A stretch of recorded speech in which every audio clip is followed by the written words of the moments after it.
Hi, I'm Kris of Sunday Joy Club, a romantic black hole, and welcome to my Falling in Love series. Starting today, I'll be playing dating sims with commentary. I will try to learn about what makes this genre tick and maybe learn more about love along the way. Join me as I kickstart this series. Hi again, this is Kris. A little bit about me. I'm in my 30s, I'm single, and I'm busy figuring life out. Dating sims are not games I usually play, but I'm challenging myself to try something new and maybe find joy in. So let's see what this genre has in store for me. Today, join me as I play Heart Fragment. So let's start.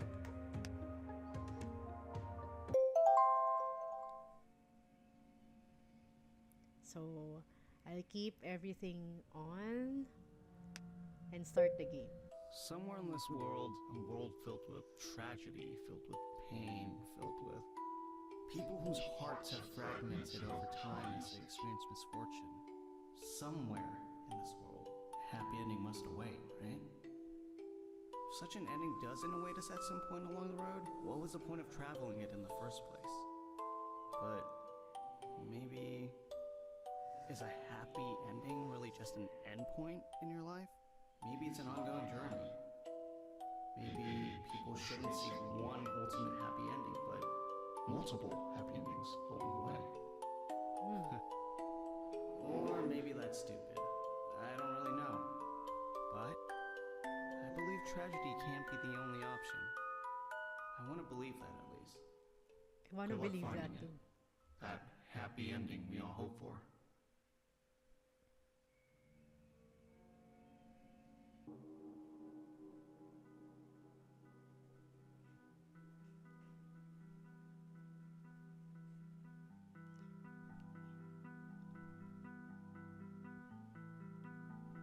Oh, the art is so good.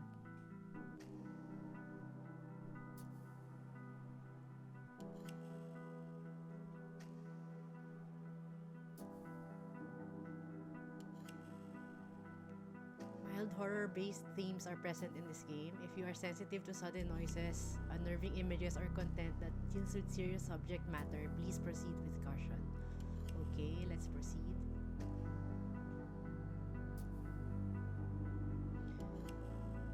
This game is intended for players ages 12 and above. Perfect.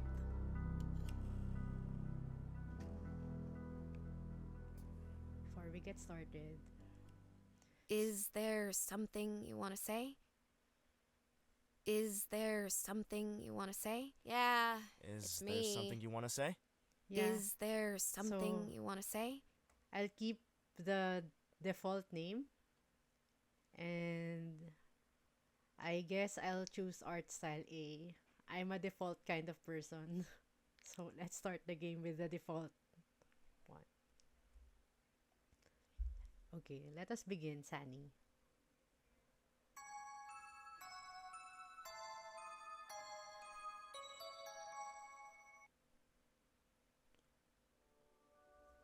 Lana, read me a story.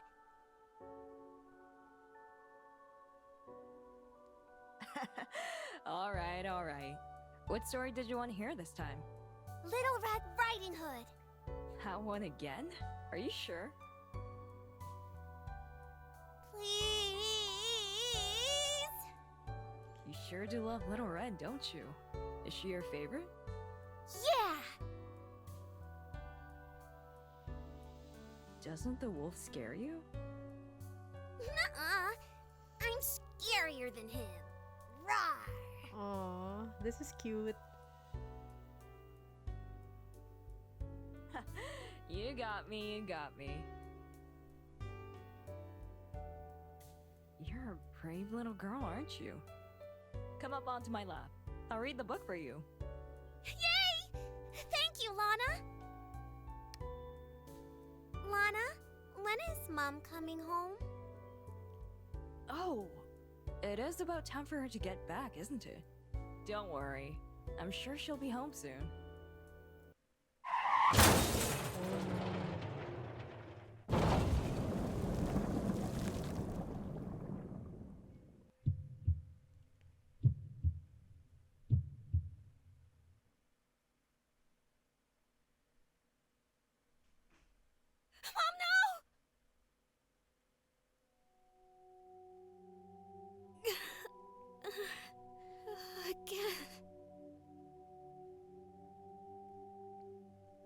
another dream.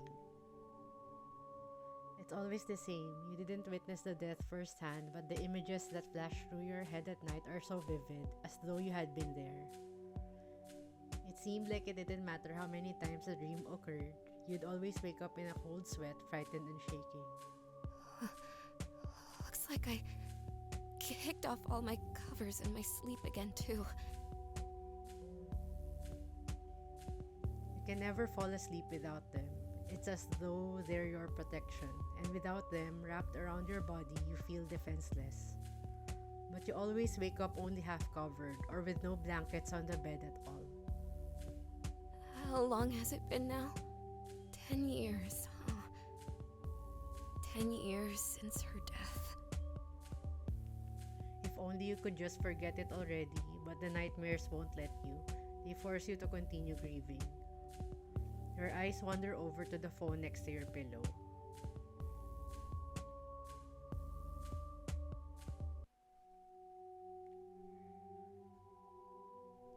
Time to get up and start another day. You're getting lazy, girl. Oh, damn. You'd think after all these years you'd at least be used to your father's presence, but you still can't stand him. His face is the last thing I want to see after waking up from a nightmare. That's the last thing I'd want to hear too. Sometimes you wonder why he even bothered to take you in after your mom's death. He's the one that left in the first place. Oh. The most likely theory you've decided is guilt. He'd feel guilty if he left his child alone and adopted you to feel like he's accomplished something. A strained relationship. Yeah, looks like it. I'll be choosing based on my own personality, so I'd be polite. Morning. Sorry I'm late. Yes. Well, good. Yes. You have a good day. Why did he seem flustered at that? Was that not the right choice? Oh. Did you want breakfast?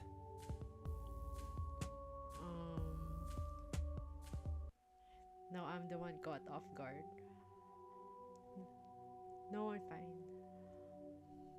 You can feel his eyes following your movements while you get ready for school. It isn't a piercing gaze by any means, more like he's trying to figure out what to say to you. Oh, I kind of feel bad for him too.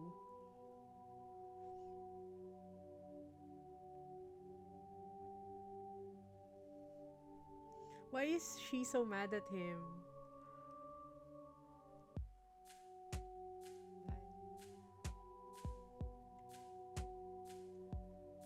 You turn away from your shocked-looking father, at least the flustered reaction you got out of him by ignoring his initial accusation of laziness and the awkward wave goodbye that he offers as you leave were an amusing start to the day. Even though you slept in, you're not exactly in a rush to get to class. Why, girl? I'm scared to be late. Only a few more months left until I graduate, but it still feels like too much time. Oh, she's still in oh yeah, she's still in school. The only real good thing about your final year in high school has been your history teacher. You hope to end up in her class and were thrilled when you did. For me, it was my English teacher. It's always been the English subject that I liked best. She has a way of making boring topics seem interesting and goes out of her way to make bonus assignments for a boost to your grade. Topics are usually unrelated to the important event in history and instead let students explore more niche interests. When you arrive at school, you begin the search for your best friend. Oh, she's so pretty! Ah, she's talking to that guy again. They seem to be spending a lot of time together recently. She looks sort of busy. So again, I'll be choosing based on what I do. So I won't disturb her. So my inner psyche is made up of various traits that will affect my dialogue and endings as I progress in the story. The combination of your ego, curiosity, trust, and creativity will help form who you are. So let's see how I turn out to be if I follow my own personality. I guess I probably shouldn't get in the way. Yeah. She's probably about to make a move. Go, girl. School passes by, same and boring as ever. The only highlights are homework for math and science and a new art assignment to draw a sketch of someone close to you to turn in by next Tuesday. Finally, the last class of the day arrives, history. Today is the new bonus assignment, right? I hope it'll be an interesting topic. While bonus assignments are always optional, almost everyone does a few of them to get that boost to their grade. Hi. Oh, it's Shannon. Shannon, hey. Oh, but she was talking to someone else. Oh, she's sweet.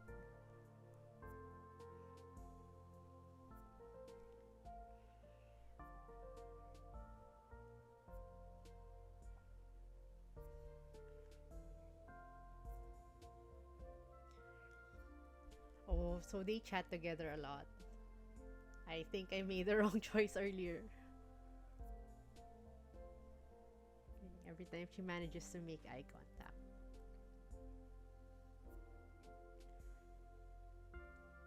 Family history, oh no. That's right, your assignment is to write about your own family's past. Same minimum length as always. I encourage you to look as far back into your history as you can to get most out of the assignment.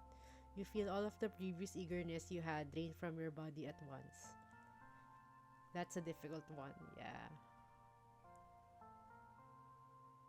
Your family consists of two people, your father who you hate and your mother who died. You know next to nothing about your family's past. You never met your grandparents. In fact, you hadn't even met your father until your mother's funeral.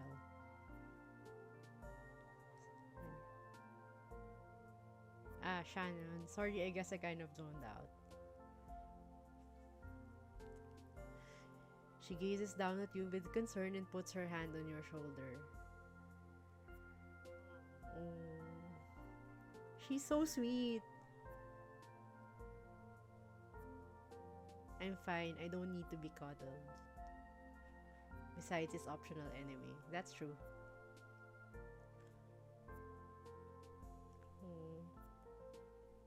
Oh, damn.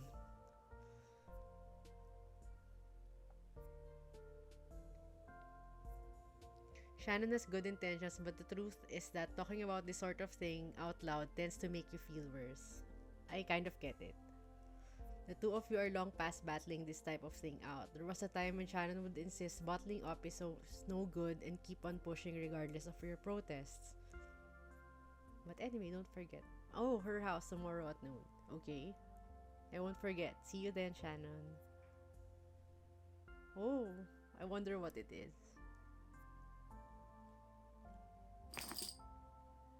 Shannon pauses to rustle around in her bag. Coupons. Oh, a smoothie bar. Strawberry lemonade. Your favorite. What's up with Saturday?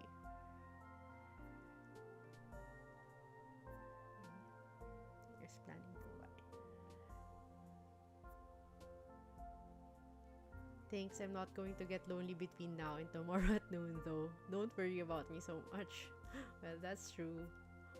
I should expect. See you tomorrow. Bye. Why do I get the feeling she wasn't just worried about my loneliness back there? You know Shannon well enough to understand the type of person she is. The sort that thrives on social interaction, a typical extrovert. I wonder what made them friends. In comparison, it wasn't that you never spoke to other people at all. You tried sometimes, though mostly when prompted by Shannon. People were always polite, but you never got the impression that they actually wanted to be around you. It was more politeness out of obligation. Would you have even befriended Shannon if she wasn't so pushy? Probably not.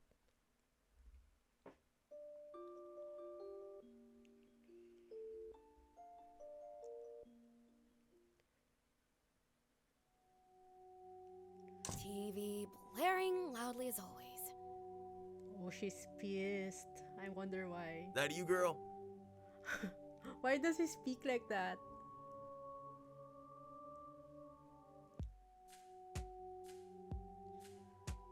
So, if it's me, I'll acknowledge him. Maybe I don't hate him enough. So, Yeah, it's me.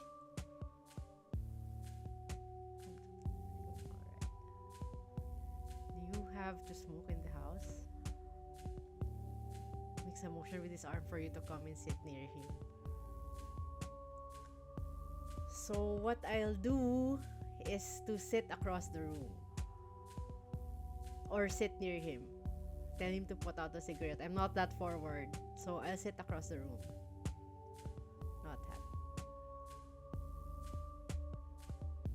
Stupid old man, don't act disappointed. I know you didn't want me near you anyway. I noticed you're making an effort this morning. Oh! I know that I need to start making more of an effort too. Things have been difficult between us and a lot of that is on me. Oh, he's kinda sweet. But that aside though, tell me about your day. How was school? He's trying. It was fine. Any new project? Anything interesting? Oh, you have. Yeah.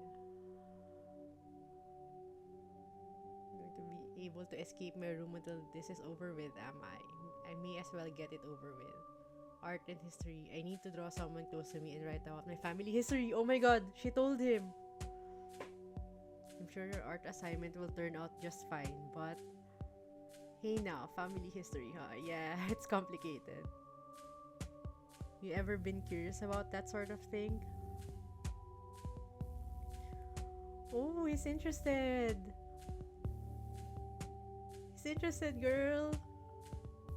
Not really. I'm sure it's all boring anyway. Ha, far from boring. Alright, go ahead. Tell me just how interesting we are. Can't do. Why? He's already. If there's something to tell me, tell me. I wish I could, girl. Really do wish it with all my heart. Why? Of course, you're going to go silent now. Typical. Have to make something. Oh. Why did you ask in the first place? Why did you look interested?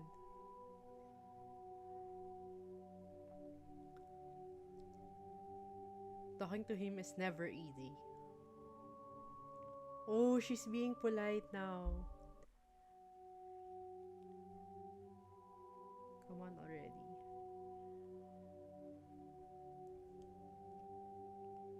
I don't want your pot.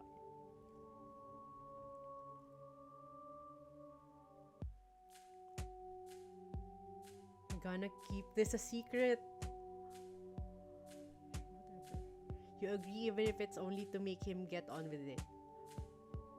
Don't start here. It's an interesting one. You might even find it a bit itchy.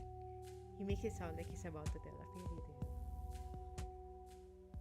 A fairy tale, huh? Yeah, that is about how it sounds. A long time ago, there was a lab.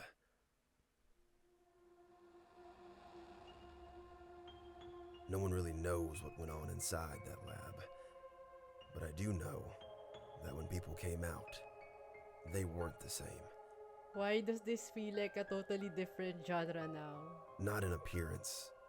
They look the same. But on the inside, that's where they changed. The lab was experimenting with a chemical in hopes of enhancing human ability. Guess you could call it an attempt to help humans evolve faster. Super speed, super strength, increased mental capacity, telekinesis. It would bring out a power beyond someone's wildest dreams.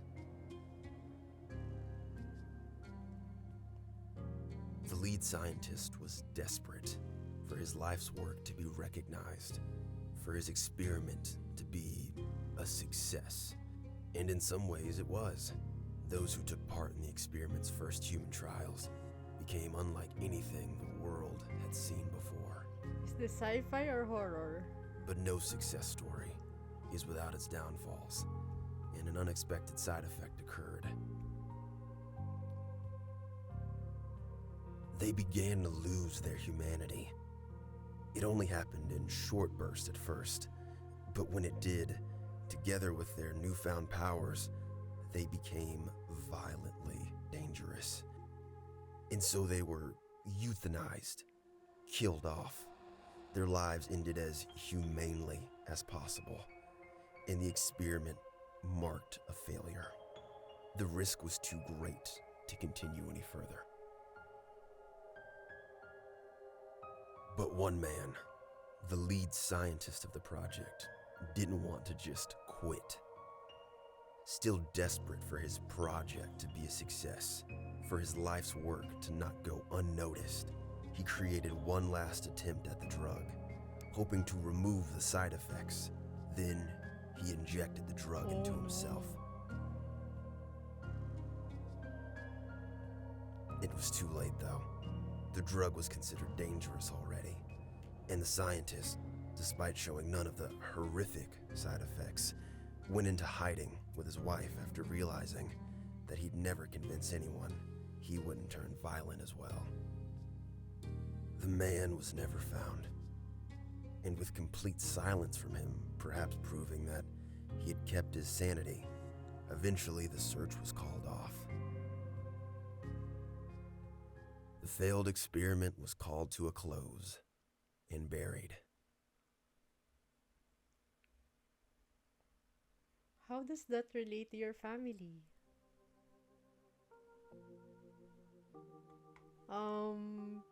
Are you being serious right now?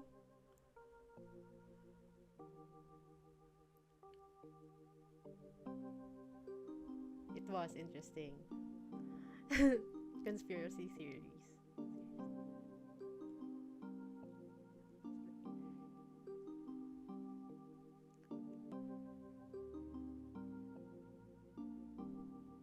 Oof. Oof.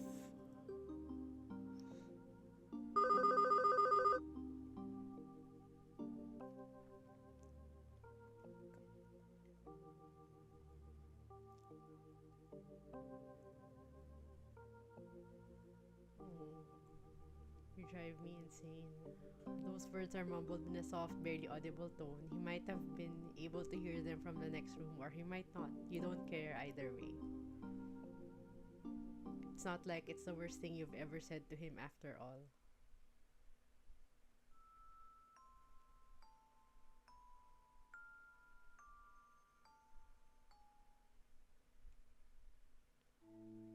Family history. The blank sheet of paper where you should be writing notes seemed to be taunting you by showing off how little you truly know. Yeah, it's not like you do. In fact, you'd probably have just skipped it entirely if it weren't for your father's bizarre behavior. Your eyes wander away from the piece of paper and over to your laptop.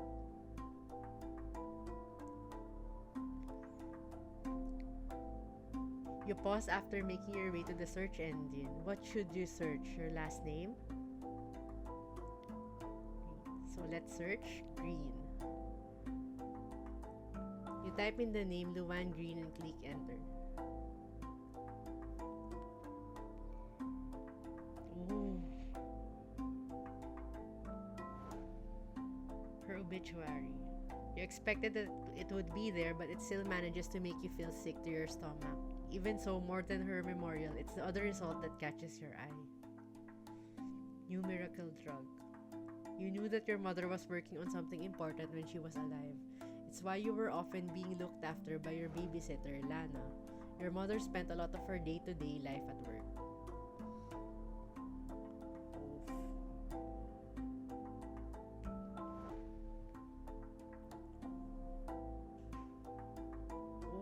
interesting. And she's using an ad blocker. So this is what mom was working on. The fact that a medication like that is even possible is one thing, but to think that your mother was one of the scientists working on it, that would have been a huge discovery. Your mother didn't talk about work very much. It would have been far too advanced for an 8-year-old to understand. Glance at the date this was published. This was written shortly before she died. So I'd like to read the obituary. Yeah. Hesitantly hover your mouse over the obituary. Why am I so nervous? It's been years. It's not a big deal anymore.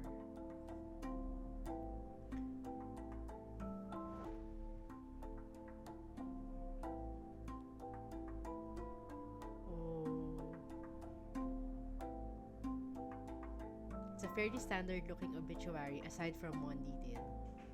A light of hope has been left behind though in the form of her 8-year-old child. Her husband wished to have the child's name omitted from the obituary. This entire line seems wrong, but taking away the whole light of hope line, which was probably only added in to make the obituary draw out more sympathy, why does this refer to your father as her husband? Oh! They were separated years ago. You're not sure if they ever had a finalized divorce, but he certainly wasn't present enough in your lives to refer to him in that way. For the people who mattered in her life, not your deadbeat father. Do I ask for my name to me to go through? Yes. Let's look up his name next.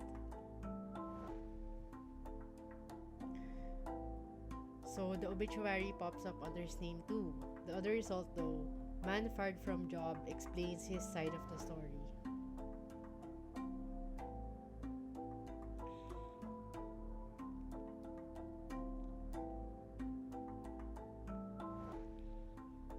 Man fired from job explains his side of the story.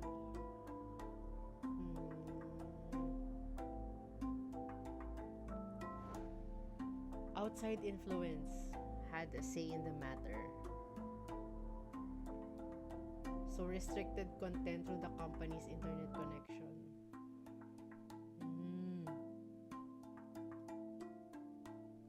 So your father was fired from his job for accessing restricted content, but no one actually knows what this restricted content supposedly was. Sounds like he wasn't just accessing adult content or something like that. It's just too weird. Yeah. There's a connection between them somehow. You might have to suck it up and ask your father for more info tomorrow.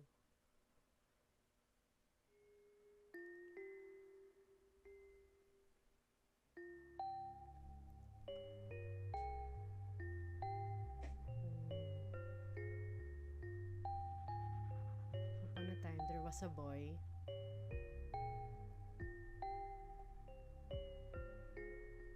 This boy was given a red hood by his grandmother. He wore the hood at all times so much that everybody started to call him Little Red Riding Hood. I will be sure to take care, said Little Red Riding Hood, after promising not to talk to strangers nor to stray from the path. When you awaken, it's still dark. The words spoken are quiet, just loud enough for them to wake you from an odd dream. You awake? Oh!